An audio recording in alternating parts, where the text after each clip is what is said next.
Well, my name is Sister Gill Goulding. I'm a member of the Congregatio Jesu, which is Congregation of Jesus in one of the translations. It's a congregation that at this moment is moving towards formal reunion with the Institute of the Blessed Virgin Mary. I'm Professor of Systematic Theology at Regis College, the University of Toronto. And I also hold a senior research fellowship at the von Hügel Institute at the University of Cambridge in the UK. So that means that in the summer times or out of term times, I'm spending some months over there when there's not a pandemic, of course.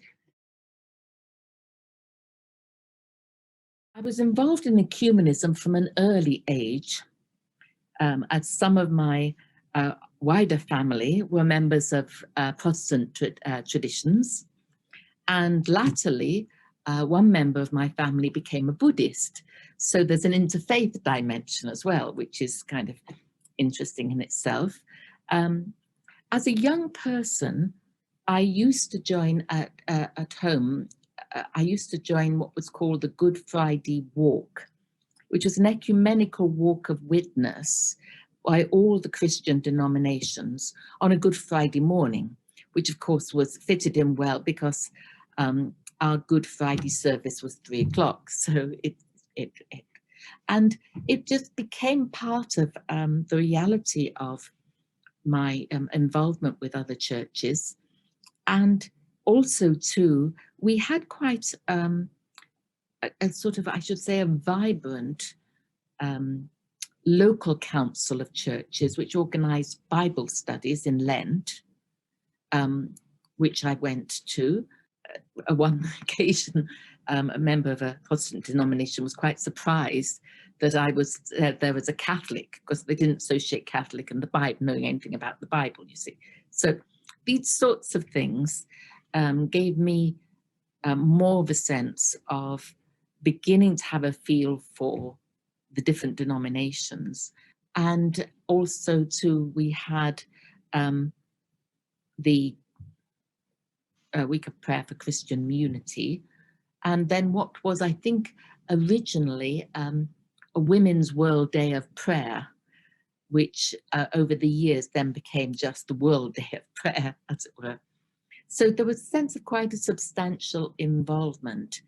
And I think that was because also too, the area in which I lived was not substantially Catholic, whereas over on the west of Scotland, the Catholic presence was greater, and therefore there was more potential for sectarianism. So there was more of a sense of a working together insofar as one could work together. As a young person, in going to these ecumenical events, I began to want to know something about these other denominations, how they had arisen and why they had arisen and what the differences were, these kind of things. I think fundamentally the injunction of our Lord that he prayed that we should be one. That's very clear in the Last Supper discourse in John. There's a sense in which I think it's important that we do more together. We do what is possible to do together. And we do it at more of a depth than just what's the lowest common denominator of what we can do. And I raised that up because I have a colleague in a different denomination who once said that he and another couple of colleges came together and they sang hymns. And I said, oh, that's kind of nice. And he said, it's the only thing we can do together, because even within that denomination, there were so severe differences or great differences, but they could sing hymns together. So, I mean, that's a start. That's a move forward, it seems to me.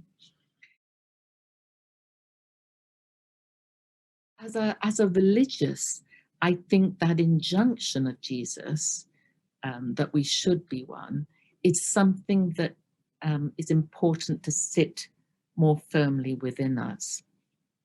Because the contribution, I think, that consecrated men and women can make to ecumenical dialogue is twofold.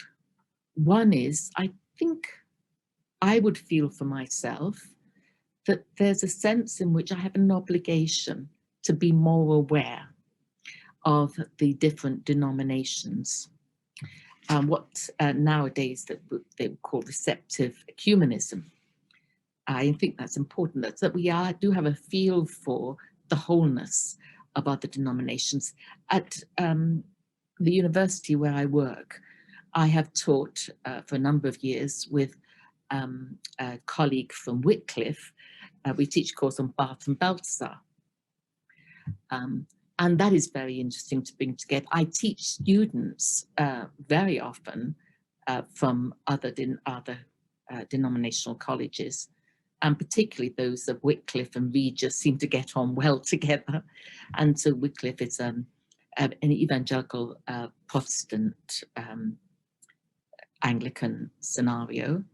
So there is a sense in which there's clear understanding within students of commonalities, particularly in terms of principle and significant doctrines, particularly centered on Christ.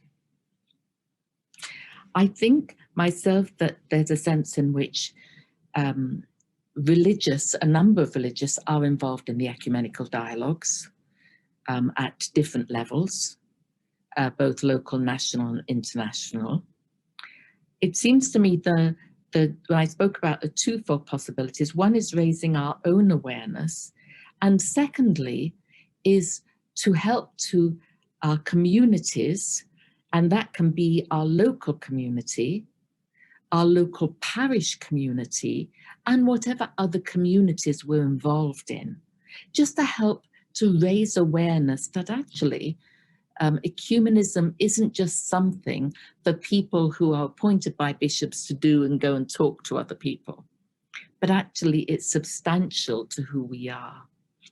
And I think that's really important because we need to bridge the gap, as I like to say, between the dialogues and the pews. And there is still a substantial gap, so that people have a sense of, actually, it's important that I have a sense of embracing the reality of these other denominations as my brothers and sisters in Christ. That can trip off the tongue quite lightly, but it needs to have a substance to it. Because if they truly are my brothers and sisters in Christ, then what happens to them is important to me. And I think to some extent we can flag up here the Pope's latest encyclical, Fratelli Tutti. Because when he's talking about social friendship, he's also talking about the reality of friendship and solidarity that can exist within our common Christian heritage.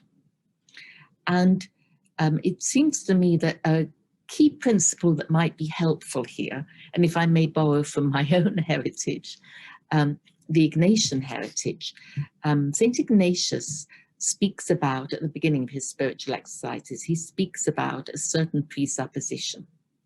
And I've always felt that this presupposition is helpful for any kind of engagement.